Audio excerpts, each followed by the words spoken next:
चालू होती सकाळी सकाळी आपल्या कार्यकर्त्याची येडी चाळे आणि कार्यकर्ते पहा चहाच्या हाटलात येऊन अशी येडी चाळे करून राहिले. तर जय महाराष्ट्र पब्लिक, स्वागत आहे तुमचं आपल्या एका नवीन व्हिडिओ मध्ये. आजचा ब्लॉग जर शिकणी होणार त्यामुळे हा ब्लॉग तुम्ही शेवटपर्यंत बघा, नक्कीच मजा येणार तुम्हाला शेवटपर्यंत. कॅमेरामॅनने घेतला मोबाईल बिंगून आता घेतला आपल्याला बी कॅप्चर करून. गौरव शेठ झाले होते डायरेक्ट हॅशटॅग चहावालीन भडकले होते एका कस्टमर. ते म्हणते राहिलं कस्टमर असं कसं काय लागलं बस सकाळी सकाळी. योच तो कस्टमर आहे. त्याच्यानंतर आलो होतो मग आपण कुपन नाही डायरेक्ट सनी भाई यांना. आपण आपला कॅमेरामॅन आता सोबतच आहे. आपल्या कॅमेरामॅनला फुल ट्रेन करायचं आहे आपल्याला, कारण की आता कॅमेरामॅन आपल्या सोबत राहणार कंटिन्यू. इथून पुढे त्याचे पण ब्लॉग येत जाणार. त्याची आयडिया आपण तुम्हाला नक्कीच सांगणार कोणती. आता इथून आकडे इकडे लिंब चोरी देत कुपनाला आले लिंब घेतो.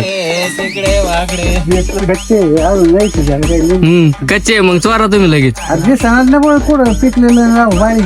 काय पण तुम्ही काय घेतला कॅमेरामॅनने पण डायलॉग टाकून. आता कॅमेरामॅन पण बोलायला सावध झालेला. आणि आलो होतो आपण दुपारच्या पंक्तीसाठी जेवायला. तर एक कार्यकर्ता भेटला आपल्याला इथं. तो डायरेक्ट टरबुजाच्या फाका सोडून अख्खं टरबुजच खिशात घालायची तयारीत होता. इकडे लोक टरबुजाच्या फाकान शब्दान खात होते. तो डायरेक्ट अख्खं टरबुजच खिशात घालून चालला होता घरी. पण पाहिलं डायरेक्ट तो कार्यकर्ता टाकी घेऊन पळायला लागला होता. आणि संध्याकाळी होतं कीर्तनाचं शूट आपल्याला आज बाबा शूट करायचा होता पूर्ण. इथून तिथून आपल्याला ऑर्डर आलेली होती. मग काय घेतला शूट करून आपण आलो होतो जर फॅन लोकांमध्ये आपल्या कार्यकर्त्याकडे. तर एक कॅमेरामॅनने घेतला आपल्याकडून मोबाईल आणि घेतला शूट करून सगळा. मग काय कीर्तन संपण्याची वाट पाहत होती. संपलं कीर्तन. मग आपल्याला कीर्तन संपल्यावर जायचं होतं एका ठिकाणी शूटला गेलो होतो आपण. चेअरमनची बाबा आशीर्वाद देण्यासाठी जाणार होते. तिथे गेलो होतो मग आपण शूटला. आणि त्याचं रिझल्ट आपल्या आयडीवर पाहायला भेटेल तुम्हाला. तिथले शूटचा आलो होतो. मग आपण गावात जेवणासाठी कार्यकर्ते आपल्याच आधी जेवण बसले होते. काय घेतला आपण पण जेवण निघालो घराकडे. तर हॅशटॅग गोल्याचा बड्डे होता. वाटतच आपल्याला बड्डे शूट साठी थांबावं लागलं थोडंफार. मग घेतला बड्डे शूट करून. आणि इथं आले होते भरपूर आपले पाहुणे ते. मग काय घेतलं गोल्याचं बड्डेचं शूट करून. हॅशटॅग गोल्याचा हॅपी बड्डे होता. Happy birthday to. येऊन व्हिडिओ आवडला तर नक्की लाईक करा.